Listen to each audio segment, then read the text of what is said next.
now is the time when the next publicly traded companies are being built.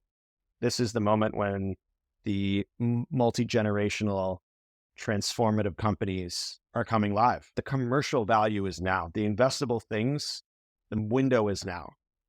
It's like investing in NVIDIA at the right time. It's investing in Google at the right time, investing in Airbnb at the right time. A lot of folks in the investing world think that, let's see how this plays out.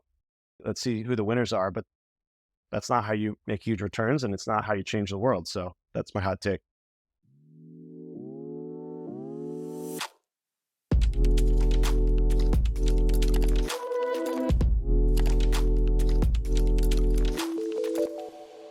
Welcome to Season 2 of Building with AI, the show where we engage in conversations with world-class AI product builders and leaders. We help uncover tactical insights to help you build and scale better AI products. I'm your host, Haroon Choudery, and today we're joined by Shaun Modi, the CEO and co-founder of Capital AI, a knowledge engine and content generation platform that generates powerful stories.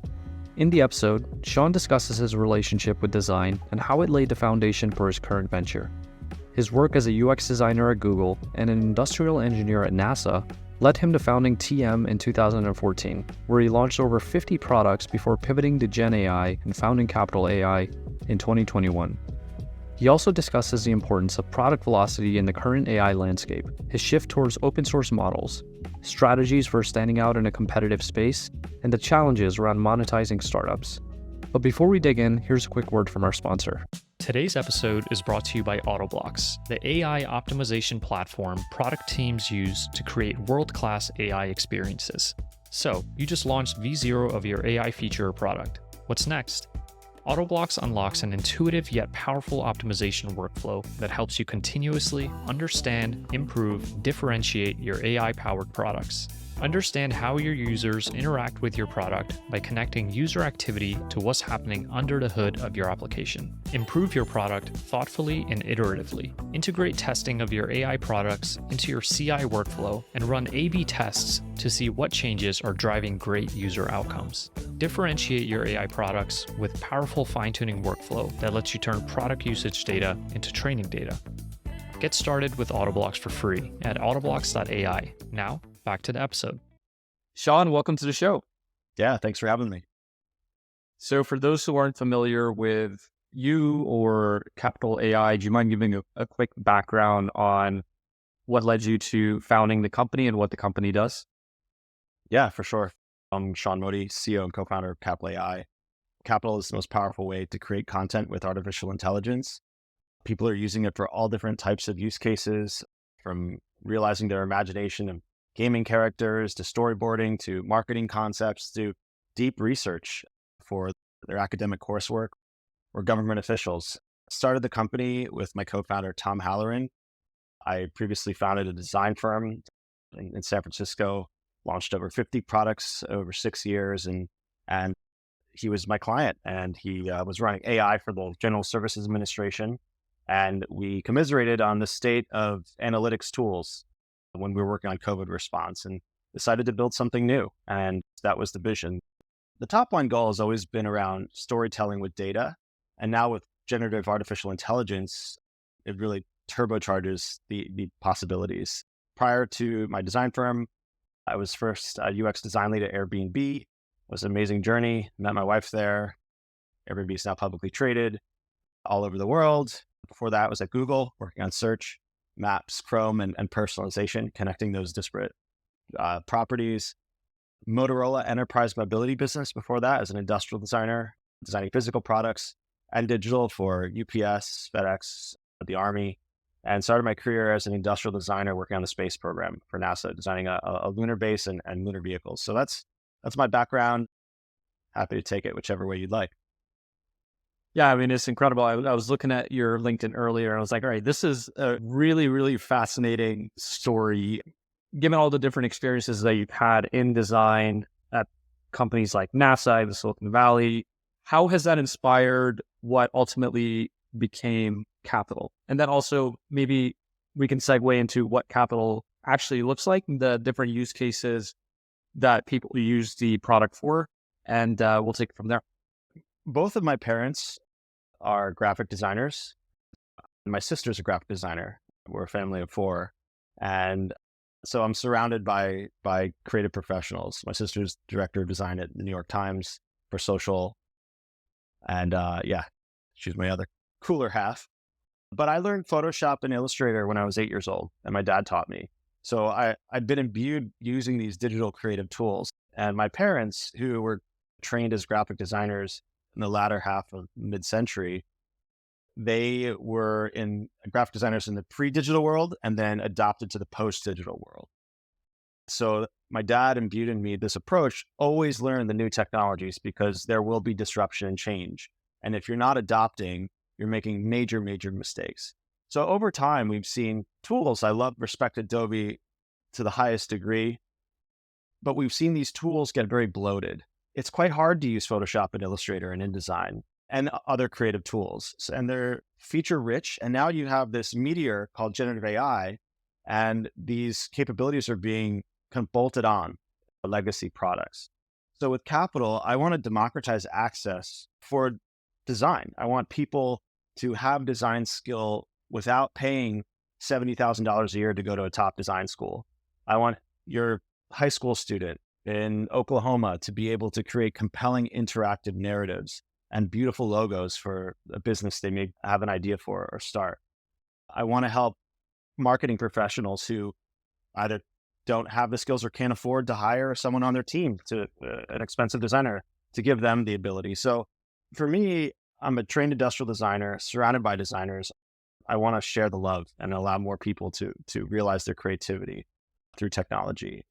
So Capital is the culmination, I guess, of my life's work, from whether it was Google designing a user experience workflows. My first project at Google was actually Larry and Sergey's second PhD thesis outside of PageRank, which is the backbone of Google. I worked on a product called SideWiki, which was social annotation of the web.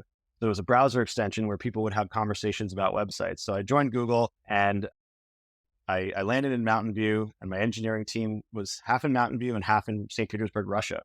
So within 2 months of me landing at Google, I was on a flight to St. Petersburg, which was a really unique experience. And while that was happening, you had the advent of identity being the kind of the standard atomic unit of the internet. So Facebook was ascendant, the like button had just launched. So I was thrown into the project with Andy Hertzfeld, the inventor of the drop-down menu, with Steve Jobs and the Macintosh as my tech lead, to rewire Google so that there was identity across all these products. So that identity-centric approach to web application design became a central thesis of my work for the next decade. So that dovetailed perfectly with Airbnb, because identity is key to trust when you're traveling to someone else's home across the world or across the country or in your own neighborhood. And over time, I don't want to get too distracted here, but as I started my own studio and was working with different founders, whether it be Pedro and Henrique at Brex or Afton at Modern Fertility, it expanded into deeply analytical work. And add on AI and generative AI intelligence, this is the full culmination. If you look at Capital AI, it's got nuggets of all these movements of tech over the past 15, 20 years. And how do you weave that into cohesive product experience? I've used Capital. I really enjoyed it. And from what I understand, there's a few different use cases that you facilitate, everything from research to storybook creation to general applications of multimodal models, whatever they may be. How do you weave that into like a ethos that is easy to understand? And yeah, how do you sort of package all that up? So we have a unique chemistry at the company of excellence in not only design, but software engineering and data science. So these three disciplines come together in a very special way and a very intentional way. So engineers are involved in the design process. They give feedback. Data scientists are involved in the design process. They're not silos. So it's one integrated team focused on the ideal user experience. So when we design, we still adhere to a methodology that we crafted at Airbnb called 10-5-3-1. And if you were to visualize it, it looks like a sideways Christmas tree of converging and diverging triangles. And what that means is you're being generative with design. You're coming up with multiple solutions to a problem, presenting it for feedback at a design critique, design review, and engineers or someone on the data team may say, hey, I really like your approach to the new story cards on the home feed, but I think it's going to be challenging because the way we're serving up generative images with unfurl. So what if we change the orientation a bit, right? So that's where the engineers can share their input of what they like about the design, but also the technical realities. So then design will go and say, okay, then we'll implement a solution to go from 10 to 5 to 3 to 1 elegant flow that gets built, because it's a lot faster and cheaper for design to iterate than it is for engineers to spend time cycling and building the wrong thing. So that's the creative process of how we do things. But in terms of our philosophy of values as a company and how we think about giving people, users, access to these very powerful AI models and technologies and retrieval augmented generation capabilities, my goal is there's no manual. But these tools are very sophisticated and they have a lot of power. So we have to abstract away the complexity for the user and give them the ability to progressively reveal what they want at the time they want it. So that is a nuanced thing, and especially challenging across web and mobile.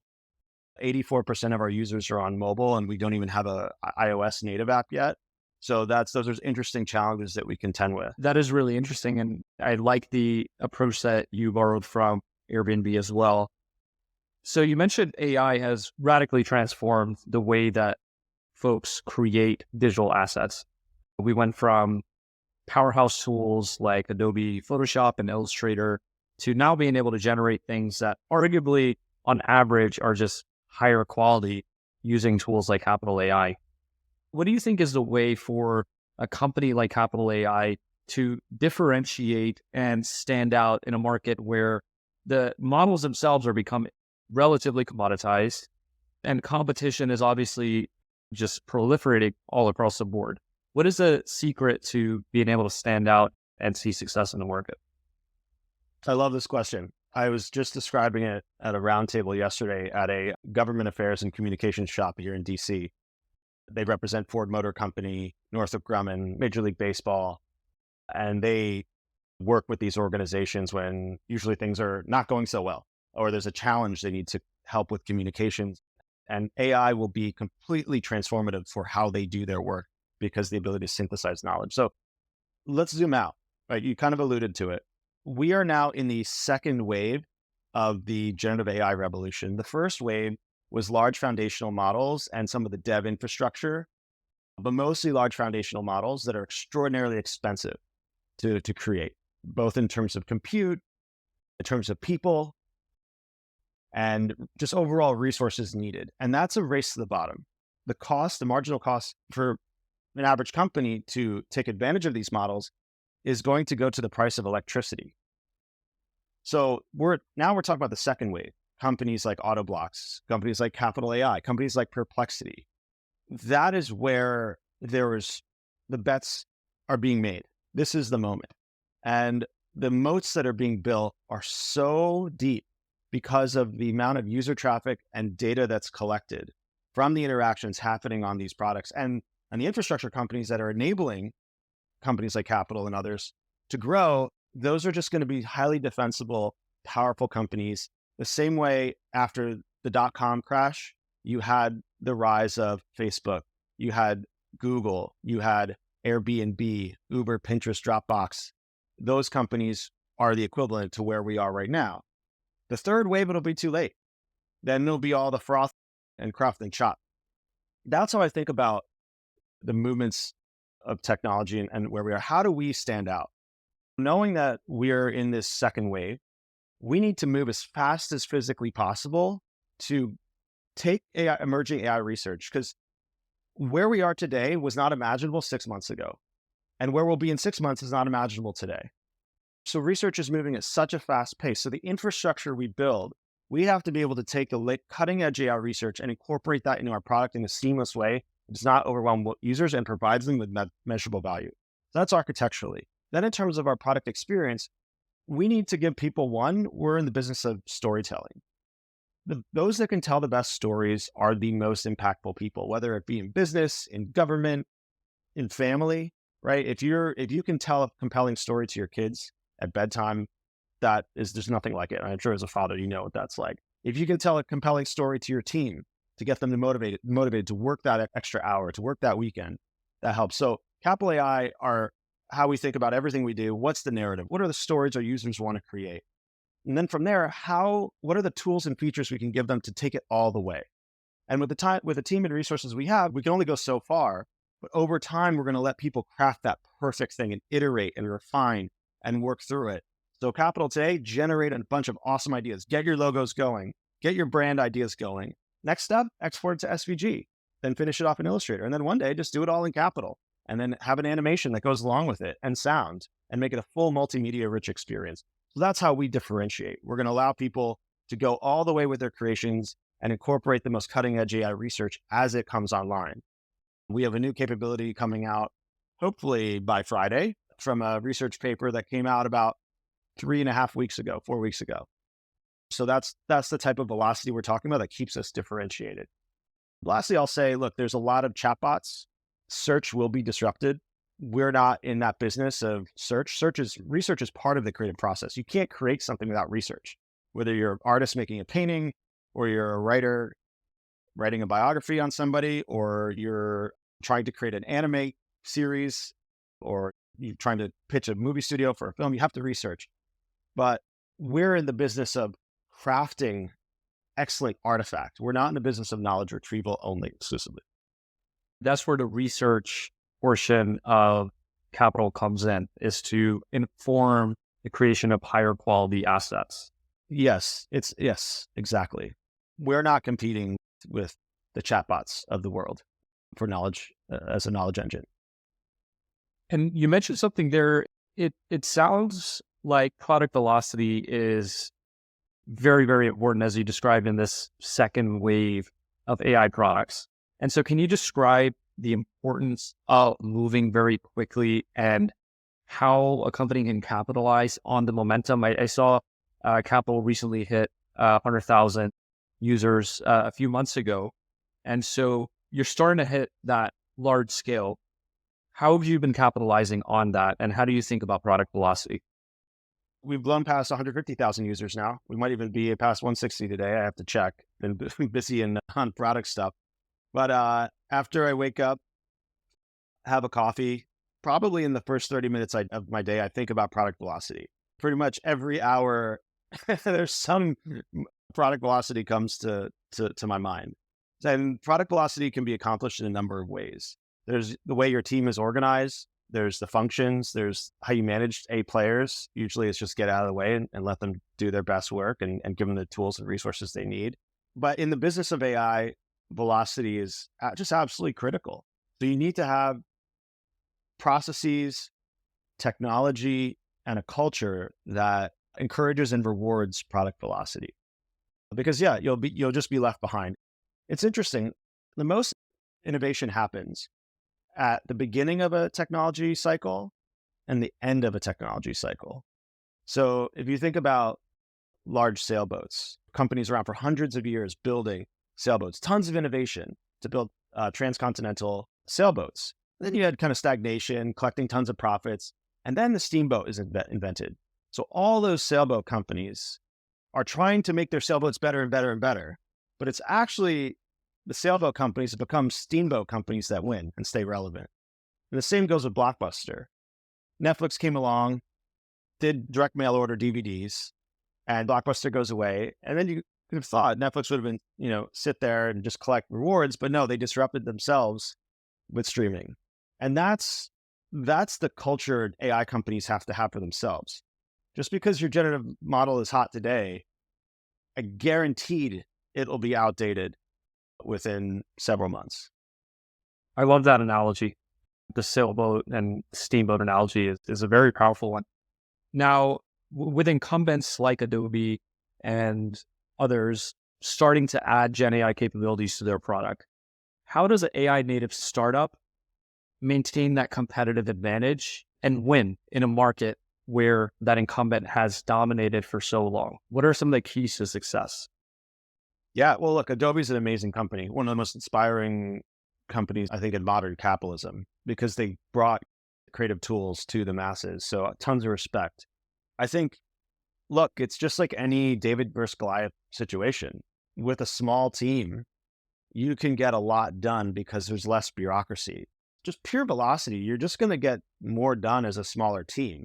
Now, if you have mass distribution and some type of monopoly where you can add on your capability and it's very niche capability so that it just smushes your competition, this is why I worry about, hey, we're GPT for X. Those companies can get rolled by the incumbent players. So you have to have a defensible position in the first place. And if you look at Google, like Google was a startup. Yahoo was the giant. And then there was AltaVista, there was Lycos, there was Hotbot, there was InfoSeek. There were so many search engines in the search engine era. So my view for if you're an emerging AI company, you have to have velocity. You have to have a really good user experience that people just love. People need to spend time in your product, and you need to have retention. There's a lot of growth. It's easy to get the growth if you have something nifty and cool, but getting that retention is that's where the sweat and that's where the discipline comes in.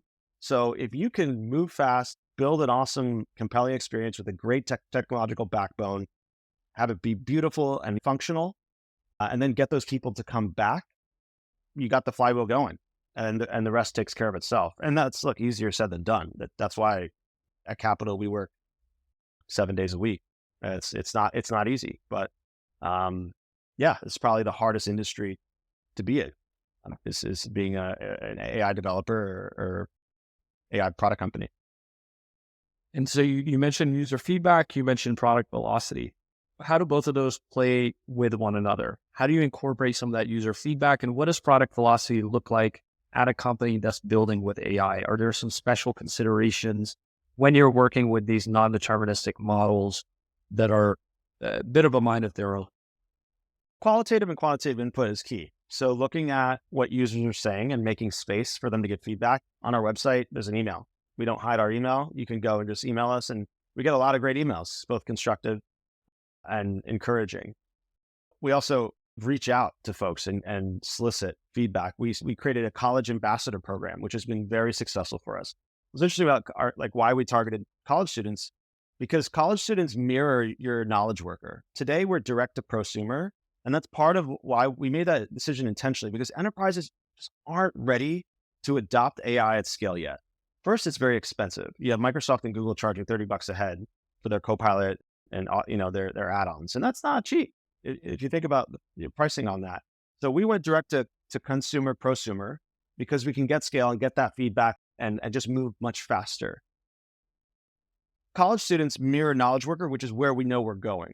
When we roll out to teams and enterprises, the same way Figma, Canva, Slack, companies I respect highly, how they grew their direct-to-consumer motion, direct-to-user motion, and then went up the stack. So college students, what do you do in college? You work on a variety of different topics over a course of a week. You have a very finite amount of time to do the work. You're trying to get the best grade you possibly can so you can get a great job.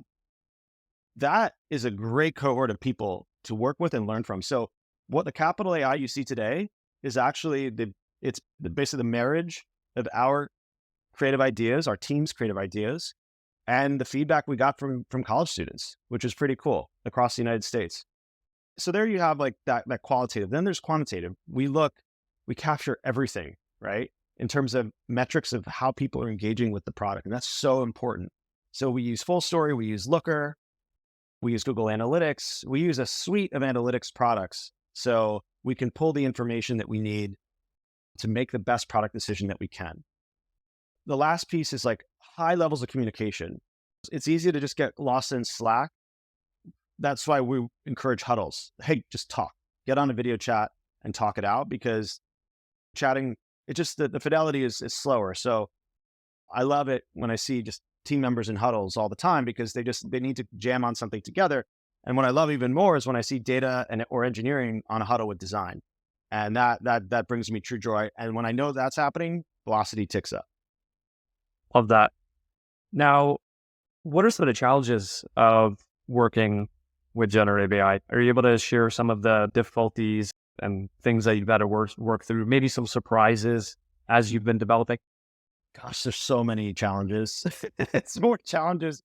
It's hard, right? But it's so much fun. This is definitely the most fun I've had building a company in my lifetime. This is a really special moment. it feels a lot like when we did Airbnb's iOS app and Android app and those kind of early days when all the photos on the site were really small, and with new technologies to render large photography, that was a truly disruptive. And then do that on the phone. It transformed the customer experience, and it transformed how people engaged with the marketplace. And that's what generative AI feels like today. You're like, we're working in this new medium, and it's so exciting. There's so much energy around it, but there's a lot of noise, right? So in that noise creates challenge. There's always something new launching, and you have to stay on top of it. But look, you need to have discipline and know where you want to go and tune the noise out, because you have to just be focused on listening to your users, get users as fast as possible so you can get that feedback. Building in a vacuum, it's like a cancer. It can ultimately destroy a company. So that's really important. And that's a decision that actually early on, I feel like we spent a little bit too much time building in a vacuum. And then the minute we got this in the hands of users, everything changed. And that was the best thing. So that was a good lesson learned. I think cost, getting burn under control, is something you just always fight. These bills add up. As a CEO or co-founder, you have to stay on top of these bills. And one of our advisors said it really well. You should make being frugal fun.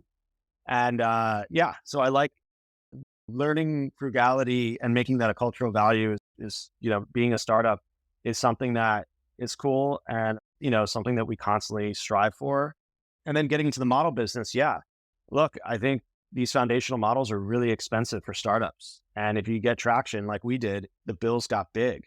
And I think that open source right now is really exciting to me because of the ability we fine-tuned an open source model with the content creating capital, and that cut our costs by 4x and increased our speed by 3x. And what's cool about that is we used our own data.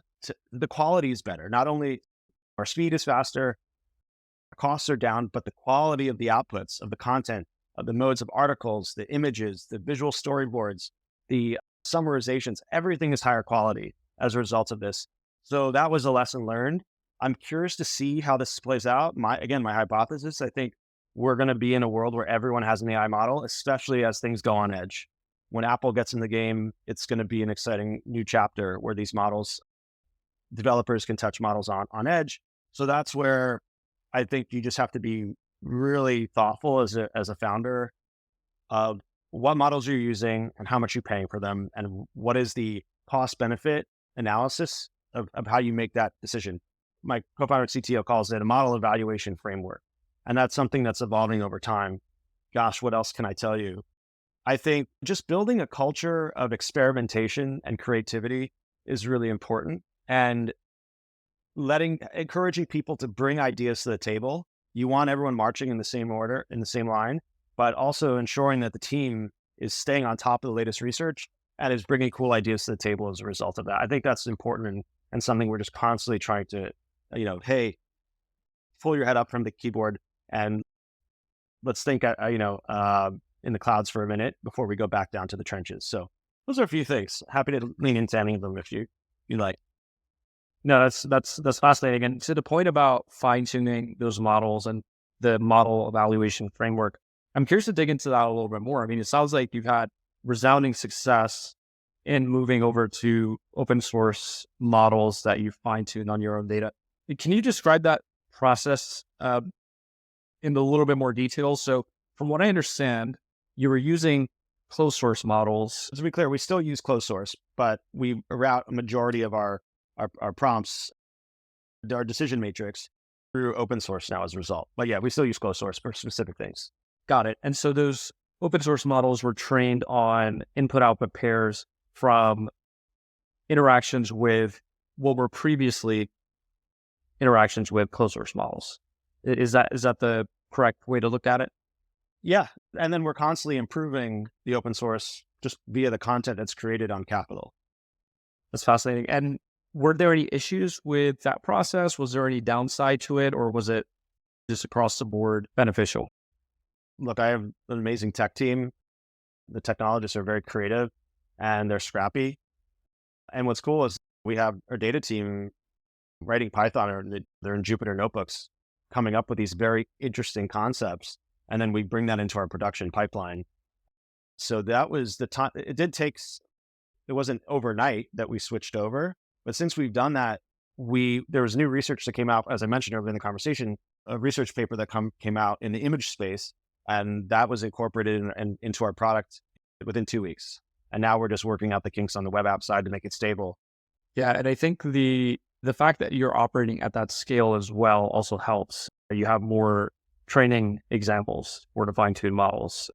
That's one of the things that a lot of folks struggle with that capital assumably doesn't, is having enough data to train those models. So Wave two, it's the big one. A lot of investors, they're funny, like, well, we're going to sit and see how this market plays out. Honestly, it's going to be too late. It's like missing Airbnb.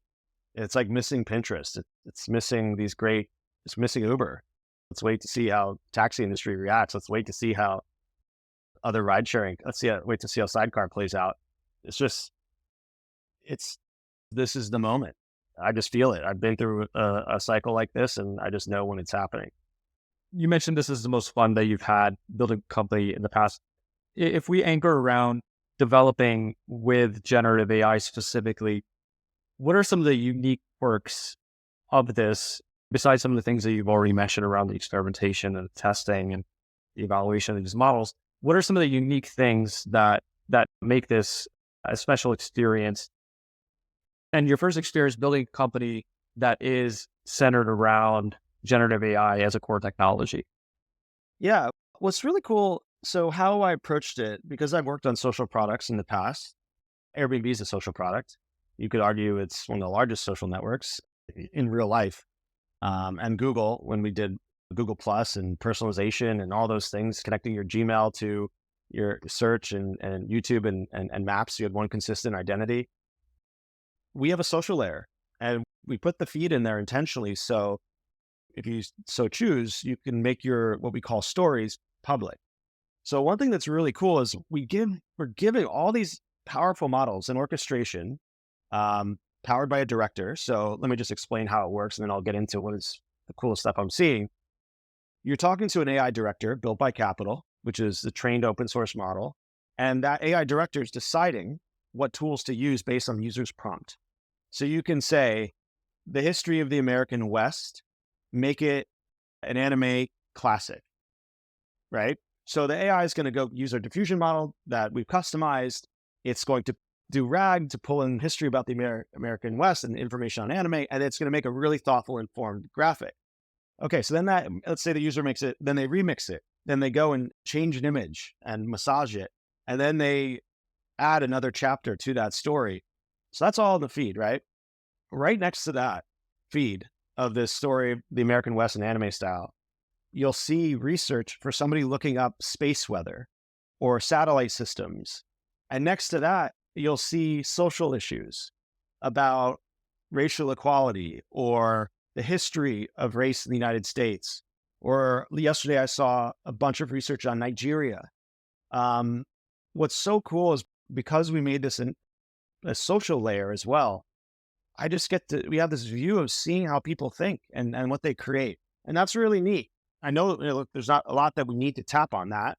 We need to give people more fine-tuned controls, but that's one of the most exciting things, just to see like what people are doing. What is on your mind? One of the largest, it's not the largest, but like my co-founder discovered this week, somebody made an album cover in the style of the band Megadeth from the year 3000. So Google indexed that as a very high quality piece of content. It's pretty neat. And we get a ton of free traffic through this story of this user who's a Megadeth music fan who made an album cover from the year 3000. And I thought that was just really neat. So I'm just constantly surprised by this very serious things people do. And then also the playful, creative, out of the box cultural things people do. I love coming to work. I think the challenging piece is, when do we monetize this? And I talked to a lot of friends and really smart CEOs, publicly traded companies, and decacorns, unicorns. They're like, don't monetize, don't do it. You don't need to worry about it. And most smart VCs just grow, and then build a marketplace on top of this thing, or build a monthly subscription, create a monthly subscription free. But I always wonder, if we did monetize now, what would the downside be? And I think that's something that founders really need to think about. My decision, we're in growth mode after our next round of funding for Series A. then we'll commercialize, and we're going to test a bunch of options and do it in the right way, like we would do anything else in our product development process. I think from what I see a lot, this is such a powerful technology. I think a lot of founders are monetizing too early and then putting themselves in these weird pigeonholes. And look, it cuts both ways, but that's just my view of how I'm looking at the product and the possibilities. Yeah, no, I would love to see the Megadeth 3000 generation. That sounds fascinating, and it is really interesting just looking at user behaviors in this new world. Right, it's relatively novel technology and LLMs and some of these diffusion models, and so just seeing the different ways that people are able to leverage them in order to do cool things and how they're thinking about them is definitely very fascinating. And it seems like on Capital, you're able to see that. Yeah. Oh, wow. Pretty cool, right? Megadeth album cover in the year 3000. In the year 3000, the legendary thrash metal band Megadeth unveiled their latest album cover, a masterpiece that paid homage to their enduring legacy while embracing the futuristic world they now inhabited. The cover art depicted a dystopian city with skyscrapers piercing the red-hued sky as robotic figures resembling band members stood amidst the chaos, instruments in hand, ready to unleash a sonic rebellion. At the forefront, a cybernetic Vic Rattlehead, the band's mascot, commanded attention with his trademark metal visor and snarling grin, now upgraded with advanced AI and armor plating. The album's title, Rust in Peace, Eternal, shimmered above the scene, a nod to their classic work, suggesting themes of decay and resilience in the face of a technologically dominated era. Fans were captivated by the intricate details of the cover, from the Easter eggs referencing past albums to the cryptic symbols that hinted at the new track's themes. The cover also featured a hidden track visual, a tradition carried over from their 2000 compilation album, Capital Punishment, which now took the form of an augmented reality experience accessible to fans.